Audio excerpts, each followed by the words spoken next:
நேரு மீது எஃப்ஐஆர். டெல்லிக்கு பந்தை திருப்பிய முதல்வர் விஜய். அமலாக்கத்துறை மாஸ்டர் ஆட்டம்.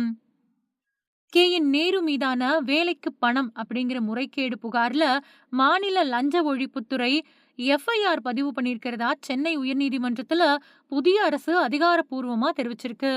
தமிழக அரசியல் களம் கடந்த சில வாரமாவே எதிர்பாராத திருப்பங்களை சந்திச்சுட்டு வருது.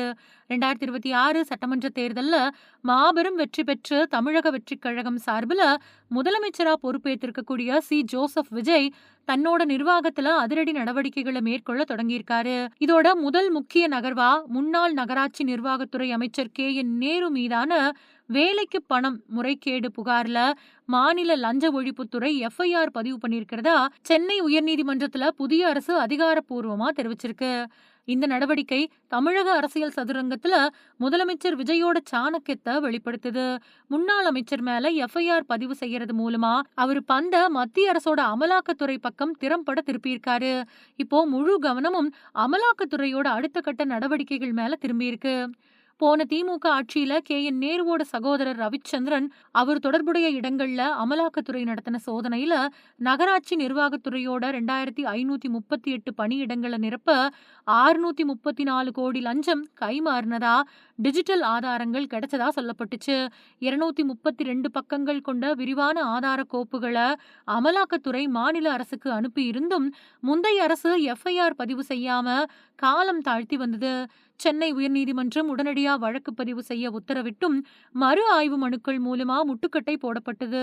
ஆனா ஆட்சி பொறுப்பேற்ற சில வாரங்களுக்குள்ள முதல்வர் விஜய் இந்த விவகாரத்துல சட்டப்பூர்வ கடமையை நிறைவேற்றியிருக்காரு. நீதிமன்ற உத்தரவு அப்புறம் அமலாக்கத்துறை ஆதாரங்களை மதிச்சு எஃப்ஐஆர் பதிவு செஞ்சிட்டோம், எங்களோட கடமையை செஞ்சிட்டோம் அப்படிங்கிற நிலைப்பாட்டை புதிய அரசு எடுத்திருக்கு. இது மூலமா நேருவை விசாரணைக்கு கூப்பிடுறது, கைது பண்றது மாதிரியான அடுத்த கட்ட நடவடிக்கைகள் முழுமையா அமலாக்கத்துறையோட கைகளுக்கு மாறியிருக்கு. டிவிஏசி எஃப்ஐஆர் பதிவு செய்யப்பட்டிருக்கிறதால பண மோசடி தடுப்பு சட்டம் கீழே அமலாக்கத்துறை தன்னோட விசாரணையை தடையில்லாம தீவிரப்படுத்த முடியும். அடுத்து வரக்கூடிய நாட்கள்ல இடி காட்டக்கூடிய வேகம் டெல்லி பாஜக தலைமைக்கும் தமிழக புதிய ஆட்சிக்கும் இடையிலான உண்மையான உறவை வெளிப்படுத்தும். உடனடியா அதிரடி நடவடிக்கைகள் மேற்கொள்ளப்படுமா இல்ல தேர்தல் முடிஞ்சதால வழக்கோட வேகம் குறைக்கப்படுமா அப்படிங்கறத பொறுத்திருந்துதான் பார்க்கணும். தேர்தல் காலம் முதலே தாவேகாவை பாஜகவோட பி டீம் அப்படின்னு திமுக உள்ளிட்ட திராவிட கட்சிகள் விமர்சனம் பண்ணிட்டு வந்துச்சு.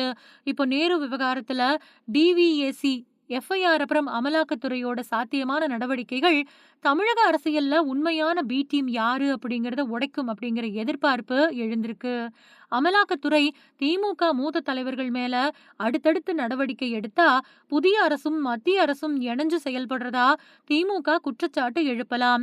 இன்னொரு பக்கம் இடி சுணக்கம் காட்டினா டெல்லியில அரசியல் கணக்குகள் பத்தின கேள்விகள் எழும். எது எப்படியோ லஞ்ச ஒழிப்புத்துறை எஃப்ஐஆர் மூலமா முதலமைச்சர் விஜய் ஊழலுக்கு எதிரான தன்னோட நேர்மையான அரசியல் நிலைப்பாட்டை ஆரம்பத்திலேயே நிரூபிச்சிருக்காரு. இனி ஆட்டம் டெல்லியோட கைகள்ல இருக்கு. அமலாக்கத்துறையோட ஒவ்வொரு நகர்வும் தமிழக அரசியல் சமன்பாட்டை மாற்றி அமைக்கும் அப்படிங்கிறது உறுதி.